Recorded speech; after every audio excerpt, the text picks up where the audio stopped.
You will hear a number of different recordings, and you will have to answer questions on what you hear.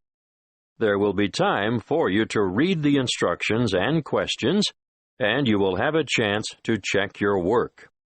All the recordings will be played once only. The test is in 4 sections. At the end of the test, you will be given 10 minutes to transfer your answers to an answer sheet. Now, turn to Section 1. Section 1. You will hear a conversation between a rental agent, whose name is Chase, and Brooke, who is looking for accommodation. First, you have some time to look at questions 1 to 4.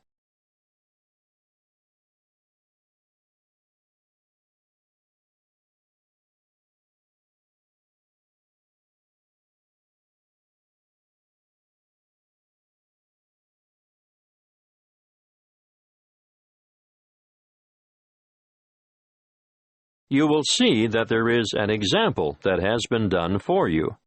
On this occasion, only the conversation relating to this will be played first. Good morning. My name is Chase. I'm the duty agent. Good morning, Chase. I'm Brooke Fields, and I'm looking for new accommodation.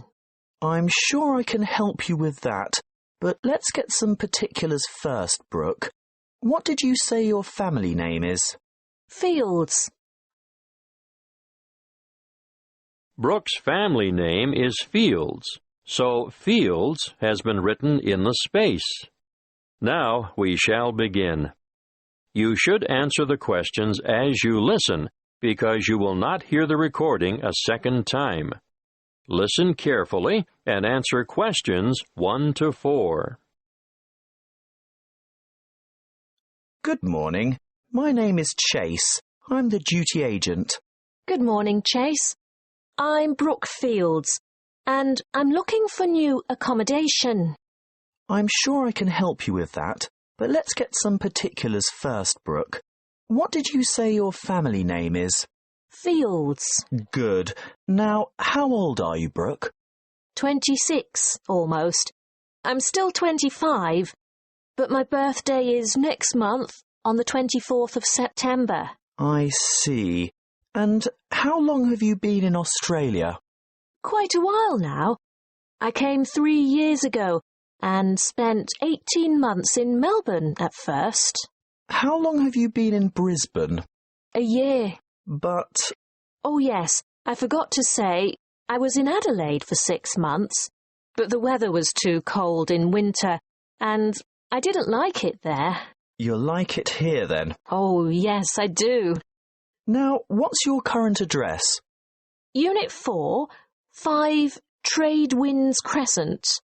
But I'm only there for 3 more weeks. I've given notice already. I'm going to have to move quickly to find you something soon. What's the postcode for Trade Winds Crescent? 5217. Thank you. This unit you're renting now, is it 1, 2, or 3 bedrooms? 2 bedrooms and 1 bathroom. And are you looking for something similar in a unit or an apartment? Yes, 2 bedrooms will suit me just fine. But I often have family or other visitors come to stay, so I'd like an extra bathroom. I can understand that. Look, I've just listed an apartment with 2 bathrooms that might suit you. Would you like to have a look? Have you got time now? Good. Before you hear the rest of the conversation, you have some time to look at questions 5 to 10.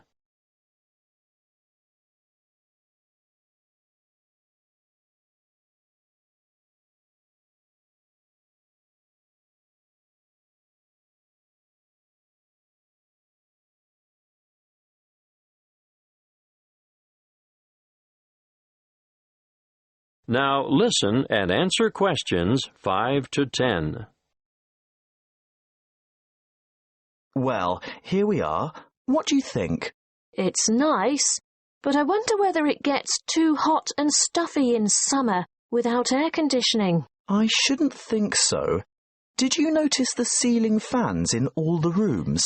Yes, but will I be able to have the windows open? There are no insect screens. Ah, well, there's a reason for that. Insects aren't a problem here. You may not get the sea breezes in this area, but there are other benefits. What do you think of the kitchen? Pretty good, really. It might not be very big, but it has a fresh, up-to-date feel and modern appliances. I just love this cute little pantry too. The landlord has recently done all the floors. Do you like the carpet in the bedrooms? Oh, yes, I do. A good neutral colour. I especially like the living room. The polished timber floors are lovely. The bathroom tiles aren't new, though, are they? No, but any cracked tiles have been replaced, and they've all been professionally polished. Anyway, I'm glad you like the apartment. I think I know why. The owner is an interior decorator. Oh, that explains it. But there's just one problem, though. What's that? The rent is $300 a week. That's a bit more than I have been paying. Well, this is a better area than where you've been living, and the apartment is beautifully appointed. Yes, but $280 is my budget, really. And how am I going to raise 4 weeks' rent for the bond? That's $1,200. Well, that could be negotiable. I'll talk to the landlord and see how he feels. He might consider taking 3 weeks instead. By the way, could you sign a long-term lease? No worries.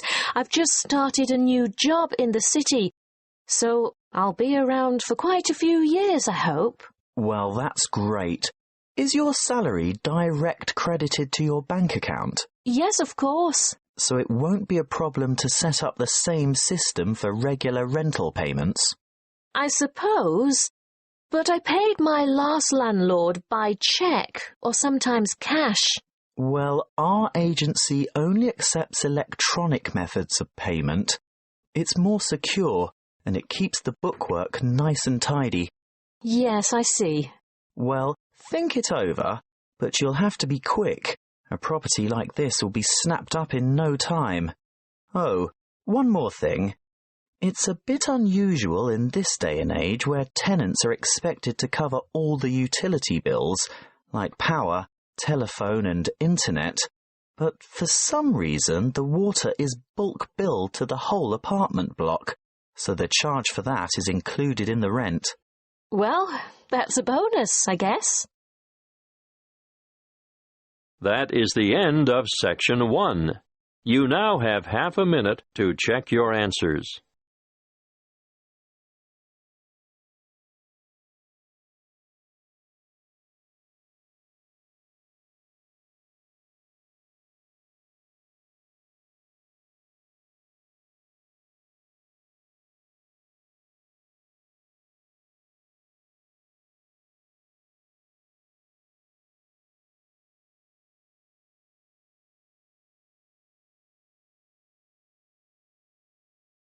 Now turn to Section 2.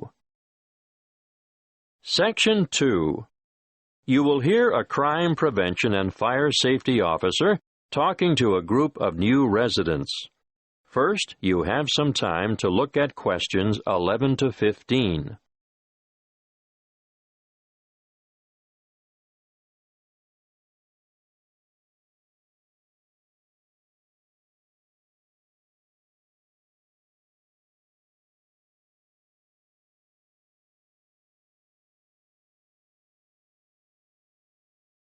Listen carefully and answer questions 11 to 15.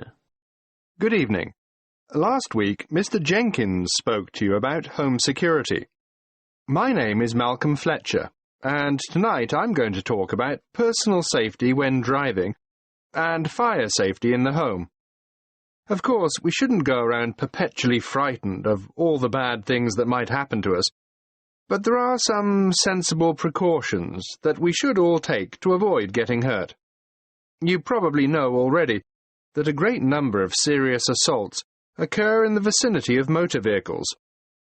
You should always be alert when walking to your car and check the rear seat of your car before getting in. This is especially important in isolated parking areas or the far corners of major shopping complexes. Now, once inside your car, get into the habit of locking the doors. Always keep the windows up and the doors locked, especially if you're travelling alone. If at all possible, steer clear of isolated roads after dark. Even with all the high-tech communication devices we have today, many serious crimes are committed on lonely back roads. Make sure your vehicle is mechanically sound, and ensure you have adequate fuel in the tank at all times. If your vehicle does break down in a lonely spot, lift the bonnet and then lock yourself inside the car and call for help on your mobile phone. Never, under any circumstances, leave your vehicle and go with a stranger to seek help. It is better to wait for the police or some other emergency vehicle to stop and offer assistance. Of course, you should never pick up a hitchhiker. Some of the most serious crimes committed in this country have been a direct result of this foolish practice. If you think you're being followed by someone in another vehicle, ideally you should drive to the nearest police station. But if there isn't one within easy reach, drive to the nearest open service station or shop, or the nearest occupied house. Now, we are lucky enough to have a police station in this area. Do any of you know where it is? Look at this map on the screen, and I'll show you how to get to it from the community centre where you are now. Then, when you get home, you can work out how to get there from other directions. From the community centre, go along Bayview Street toward Maiden Avenue. At the roundabout, take the second exit onto Lee Street. Go past the medical clinic, and at the next roundabout, take the first exit onto Moore Street. You should continue on Moore Street until you have passed the little block of shops on the left and the church on the right. Stay on Moore Street until you go over the bridge, and then turn right into Canal Street. You'll find the police station on the corner of Canal Street and Cockleshell Court. Before you hear the rest of the talk, you have some time to look at questions 16 to 20.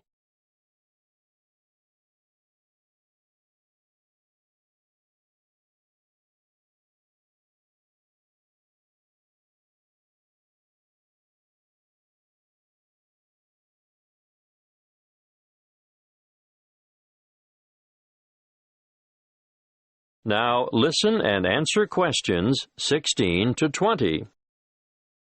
Now let's move on to fire safety. Before I talk to you about safety precautions and procedures, I'd like to mention some of the effects of smoke and heat on humans.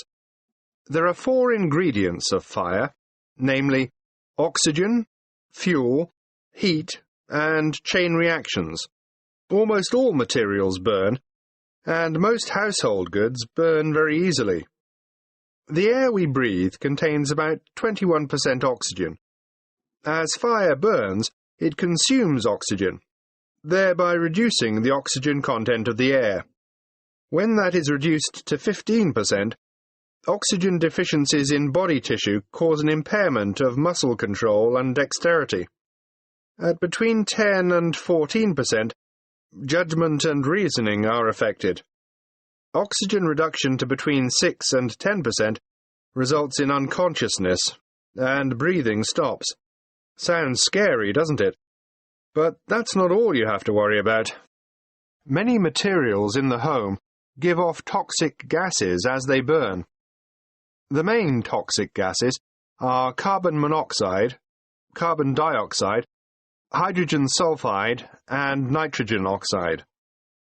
Carbon monoxide is an invisible and odorless gas produced in all fires. It takes up the place of oxygen in the blood, thereby reducing the supply of oxygen to the brain. The effect of carbon dioxide is to increase the heart rate and stimulate the rate of breathing, causing an increase in the intake of other toxic gases, which contributes to, amongst other symptoms, serious oxygen deprivation. Hydrogen sulfide, on the other hand, affects the nervous system, causing dizziness and pain in the respiratory system. It does occur naturally in volcanic gases and hot springs, and it also results from the bacterial breakdown of organic matter. You're probably familiar with it. You know, it has that characteristic odour of rotten eggs. But make no mistake, in large concentrations, it's deadly. Lastly, nitrogen oxide is another extremely poisonous gas at high levels of concentration, which deadens feeling in the throat and lungs, causes swelling in the throat, and a build-up of fluids in the lungs. That is the end of Section 2. You now have half a minute to check your answers.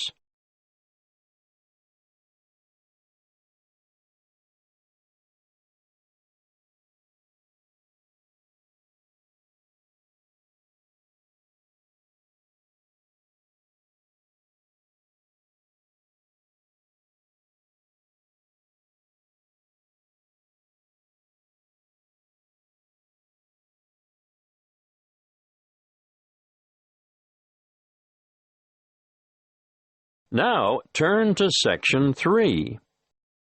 Section 3. You will hear a conversation between a thesis supervisor and a student who is preparing for postgraduate study. First, you have some time to look at questions 21 to 27.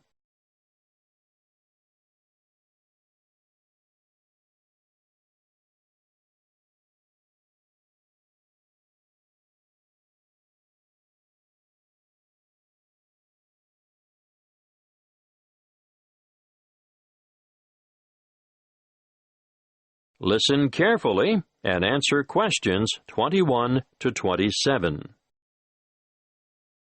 Good morning, Archie. I'm glad you came to see me. Good morning, Dr. Newell. I made an appointment as soon as I got your message. I'll get straight to the point, Archie. It's about your research proposal. It's not even set out correctly.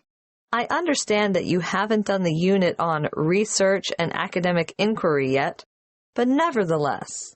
I must admit, Dr. Newell, I was in a bit of a muddle about just how to approach the whole thing. Well, start a new page in your notebook and listen carefully. I'll run through it with you briefly. I'd really appreciate that. Right. Well, for a start, where's your title? I don't think we can consider all this rambling at the top of the page. A convincing title. It should be descriptive, but concise. You can even omit the preamble and investigation of. Okay, a clear and compelling title. Well, let's move on to the abstract. Yeah, I'm not really sure I know what that is. It's the aim of your investigation. Yours is only a relatively short dissertation, but you'll still have to include the research question, the rationale for the research, the methods you'll use, and what you expect the main findings to be. But I don't know what I'll find because I haven't done the research yet. But you must have some idea. Well, yes, but the results could be quite different. That isn't a problem. That's what research is all about. Now, moving on, some people have an introduction, and others just combine it with a literature review. In your case, I'd probably suggest you just go with a literature review. This is where I note down the books and articles that are related to my field of study, right? Well, it's a little more than that. You have to evaluate the relevant literature and be able to show how your research fits into a certain area. So I write down the titles of the published material that has a similar theory to mine. Yes, but you should demonstrate how your theory is different from others as well. That's an awful lot of reading. Precisely. What you have at the moment is woefully inadequate. I guess I need to spend my summer vacation in the library. Yes, that's not a bad idea. But let's move on, shall we? There's more? Yes, your next section should be methodology. I know that means methods, but I'm a bit stuck here. This is your work plan. This is where you summarize your data collection process. Like who will take part? Yes, your participants, how you'll get your samples, and most importantly, how you'll measure your samples.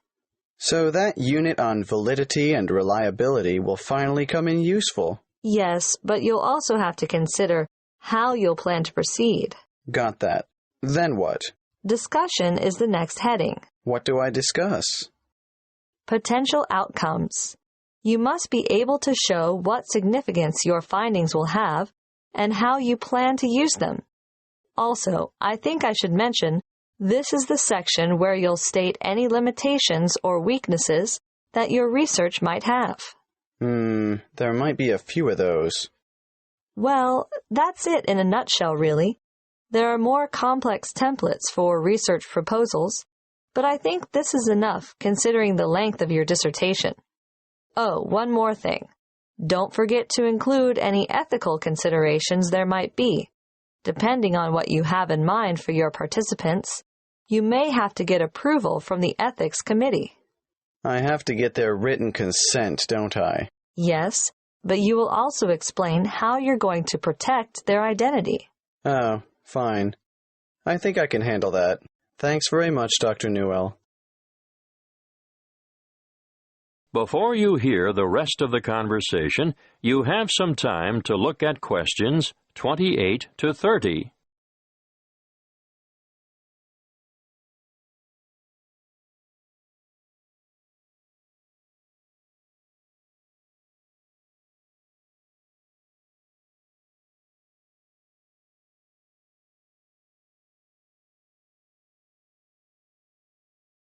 Now, listen and answer questions 28 to 30. All I've done is go through the key elements with you. Let me explain that the proposal has to convince me that your project is worthwhile and that you have the necessary competence to carry it through. I understand. As you write it, you need to bear in mind 3 basic questions, and they are, what do you hope to accomplish? Why do you want to do it? And how are you going to do it? I can't make it simpler than that. No, that's really helpful. Thanks. Just a bit more advice, Archie. Students often come unstuck in their proposals because they don't organize their material. They lack focus and rely too much on repetition. Failure to cite references correctly will also go against you. Is APA style good? We don't specify a style in this department, but whatever you choose, it must be consistent. I'll stick with APA. I know that one. Good. One more thing, Archie. Don't ramble. You have a tendency to write without a clear sense of direction and include too much detail on minor issues. Keep the details for the major issues. I'll make a note of it. Okay. Get the revised proposal in to me by next week, and I'll have another look at it before the break. That is the end of Section 3. You now have half a minute to check your answers.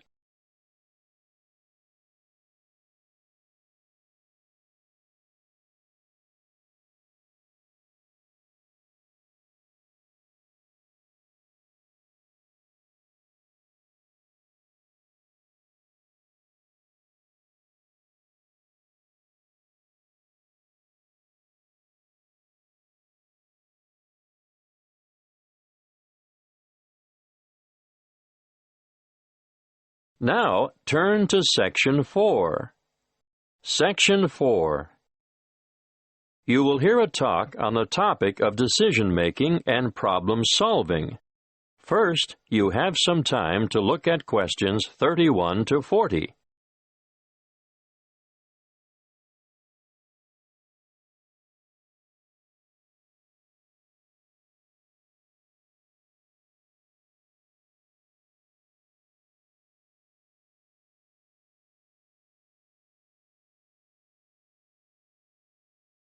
Listen carefully and answer questions 31 to 40. Good morning. Today, as part of your business management course, we're starting a unit on problem-solving skills and decision-making. Let's start with a powerful decision-making technique developed by Edward de Bono in his book, 6 Thinking Hats, which you'll find on your required reading list. The method works by compelling you to move outside your habitual ways of thinking.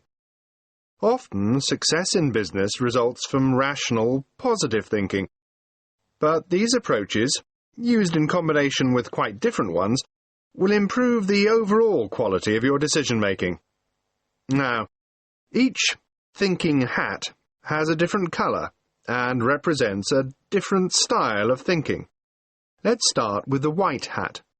When you're wearing the white hat, you look at the information you have. You look at historical trends and try to analyse them. And you take account of gaps in your knowledge and try to fill them. On the other hand, if you're wearing the red hat, you listen to your gut reaction and instincts. You also try to imagine the intuitive response that other people might have. How would other people, who are unaware of your reasoning and all the facts at your disposal, react? That brings us to the black hat next. Black hat thinking, as its name suggests, is cautious and defensive, and you examine why something might not work. It all sounds very negative, but it is essential to know what the weak points in a plan of action might be. It permits you to alter your approach, eliminate problems, or at least be ready with contingency plans if the worst happens. After all, it is better to spot the fatal flaw and know the risks before you undertake a new enterprise. The opposite viewpoint, of course, comes with the yellow hat. It helps you to continue when the outlook is gloomy or the problems seem insurmountable. Think positively, and you'll see all the advantages and values of the decision and all the opportunities it brings. Let's look at what the green hat has to offer now. It stands for freewheeling, imaginative, inspired, innovative thinking, where there is little or no criticism of ideas. Original solutions to a problem are more likely to arise when you're wearing the green hat. Finally, the blue hat. This is the hat that the person chairing the meeting wears. The blue hat is in charge and organises the meeting. He or she can point activities in the direction of other coloured hats when required. For example, if ideas have dried up, the blue hat will suggest more green hat thinking. If there is too much exuberance and enthusiasm for an idea, the blue hat will ask for black hat thinking to ensure that any possible defects have been addressed. Needless to say, you can use 6 thinking hats by yourself, but it really comes into its own when participants with different thinking styles come together to make a sound decision. Now, another useful way to generate radical ideas or creative solutions to a problem is brainstorming. You're all familiar with the term brainstorming, and I'm sure you've all done it from time to time. But even in well-managed groups, sometimes big egos intimidate less confident participants, who in turn may feel pressured to conform, or are inhibited because of their respect for authority. What I would suggest in this case is a system called the step-ladder technique. If you follow the flowchart on the board, you'll see there are just 5 basic steps. Firstly, members contribute on an individual level. The task is presented to them. They're given time to think and form their own opinions about how to solve the problem. You do this before you get them together as a group. Secondly, you form a core group of just 2 people and allow them time to discuss the topic of concern. In the third step, a third member is added to the core group, but, and this is most important, that third person presents his or her thoughts before having a chance to hear the proposals that have already been put forward. When all 3 have explained their ideas, then they can consider their options collectively. In step 4, the same process is repeated. A word of advice here. Keep the group small to maximize effectiveness. You can limit the numbers to 4, or add more, but I wouldn't go above 7. not if you want a good quality decision. The last step in the process is to get a final decision, but only after all members have been included and had the opportunity to communicate their ideas. The main benefit of this step-by-step method is to give even the most diffident and quietest of people the chance to share their ideas before they can be influenced by others. That is the end of Section 4. You now have half a minute to check your answers.